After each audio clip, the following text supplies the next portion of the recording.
कश्मीर के जंगल में एक सूखा पेड़ था जहाँ पर रानो चिड़िया और उसकी बेटी गुड़िया चिड़िया रहा करती थी। एक दिन रानो चिड़िया उदास बैठी हुई थी। गुड़िया उसके गोद में ही खेल रही थी। गुड़िया बेटी, आज भी खाने के लिए कुछ भी नहीं मिला, ना जाने ये मुश्किलें कब खत्म होंगी।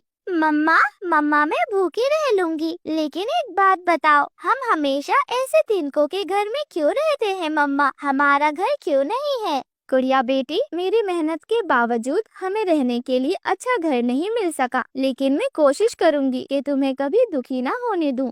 मम्मा आप बिल्कुल भी चिंता ना करें, आप देखना कुछ ना कुछ अच्छा जरूर होगा।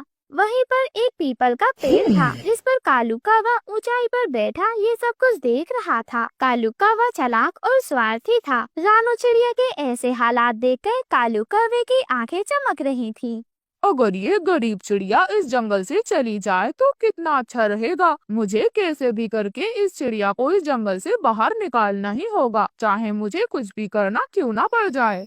जंगल में चारों ओर घना अंधेरा छाया हुआ था। हल्की हल्की आग की लपटें जल रही थीं। गुफा के अंदर इच्छाधारी नागिन अपने ध्यान में मगन थी। नागिन की नीली नीली आंखों में रानो चिड़िया और उसकी बेटी गुड़िया की दयनीय हालत झलक रही थी। नागिन अपने जादुई शीशे में देखती है कि रानो चिड़िया टूटी हुई डाल पर बैठी हुई है। वह भूखी प्यासी और ठंड से कांप रही है। उसकी मासूम सी बेटी गुड़िया उसके पंखों में दुबकी हुई है। रानो चिड़िया के चेहरे पर थकान और आंखों में नमी झलक रही है।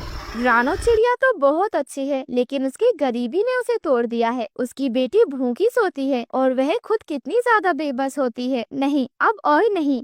और फिर वह नागिन अपनी पूंछ को गोल गोल घुमाती है और अपने मन में मंत्र बुदबुदाने लगती है। गुफा के भीतर एक तेज सुनहरी रोशनी फैल जाती है और अचानक उसकी पूंछ के चारों ओर एक चमकदार जादुई मटका प्रकट होता है। वह मटका कोई साधारण नहीं था, बल्कि अद्भुत था। उस मटके पर सुनहरे डिजाइन उकरे हुए थे और जब नागिन उससे पूछती है तो मटके से झिलमिलाती हुई रोशनी निकलती है। रानो, अभी मटका तुम्हारी जिंदगी बदलेगा। गहरी रात में जब रानो चिड़िया अपने बच्चों को सहलाते हुए आंसू बहा रही है, नागिन उसके सामने प्रकट होती है। रानो हैरानी और श्रद्धा से उसकी ओर देखती है। नागिन माता, आप इतनी रात को यहाँ? रानो, मैं तुम्हारा दुख नहीं देख सकी। ये लो, ये जादुई मटका है तुम्हारे लिए। रानो चिड़िया धीरे धीरे मटके को अपने पंखों से छूती है और तभी मटके से हल्की सी रोशनी निकलती है, जैसे वह खुद एक जिंदा चीज हो। रानो हैरानी और खुशी से देखती रह जाती है।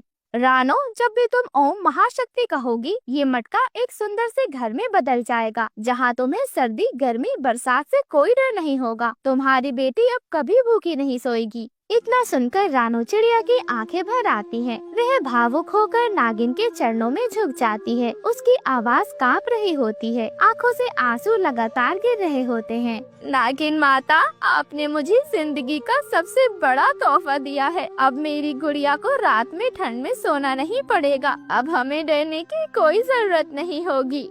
अपनी माँ की आवाज सुनकर गुड़िया चिड़िया भी जाग जाती है और अपनी छोटी सी चोंच से वह उठकर मटके को छूती है। उसकी आंखों में चमक आ जाती है। मम्मा मम्मा, ये क्या है? क्या अब हमारे पास भी घर होगा मम्मा? रानो चिड़िया अपने छोटे छोटे परों से अपने आँखों को पोंछकर हंस पड़ती है और अपनी छोटी सी बेटी गुड़िया को अपने गले से लगा लेती है।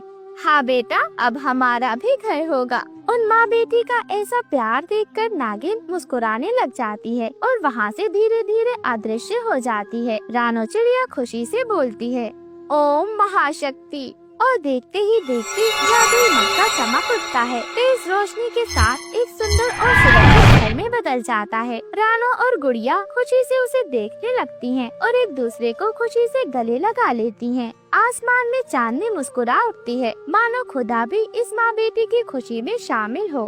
मम्मा मम्मा, हमारा घर कितना ज्यादा सुंदर है। रानो चिड़िया और उसकी बेटी गुड़िया खुशी खुशी उस नए घर में रहने लगते हैं। वही पेड़ की ऊंची डाल पर कालू कौवा बैठा ये सब देख रहा था। ये मटका रानो चिड़िया के लायक नहीं है, इसे तो मेरे पास होना चाहिए। मैं लाल इच्छाधारी नाग से मदद लूंगा। हाँ हाँ, मैं उन्हीं से मदद लूंगा, वो मुझे इस मटके को छीन कर दिला सकते हैं। ऐसा कहकर कालू कौवा लाल नाग के पास चला जाता है। हे नागराज, मुझे आपकी मदद चाहिए। यह जादुई मटका का घर मेरा होना चाहिए। आप कुछ भी कर वह मटका मुझे दिलवा दो महाराज। ठीक है, मैं अपना जादू करूँगा, तुम देखना वो खुद ही घर छोड़कर चली जाएगी। जंगल में रात का समय था। अचानक सब कुछ जोर जोर से हिलने लग जाता है। दीवारें लाल हो जाती हैं। ये क्या हो रहा है? ये मेरे घर में क्या हो रहा है? उसकी बेटी गुड़िया डरकर अपनी माँ से चिपट जाती है अब ये घर तुम्हारा नहीं है, इस घर को छोड़ दो। और फिर वह घर धीरे धीरे मिटने लगता है। रानो चिड़िया भागकर इच्छाधारी नाग के पास जाती है। नागिन बहन, लाल नाग ने हमारे घर पर जादू कर दिया है। लाल नाग को इसकी सजा जरूर मिलेगी। फिर वह नागिन रानो चिड़िया के साथ उस घर पर आती है। वह मंत्र बोलती है और लाल नाग का जादू खत्म हो जाता है। इच्छाधारी नागिन कालू कौवे को बुलाती है।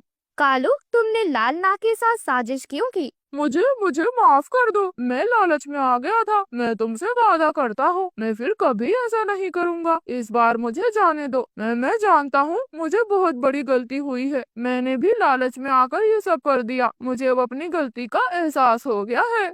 कालू, जो दूसरों का घर छीनने की सोचते हैं उन्हें सजा जरूर मिलती है। अब तुम जंगल छोड़ दो। और फिर कालू कौवा शर्मिंदा होकर वहाँ से चला जाता है। फिर रानो और गुड़िया फिर से अपने घर में खुशी खुशी रहने लगती हैं।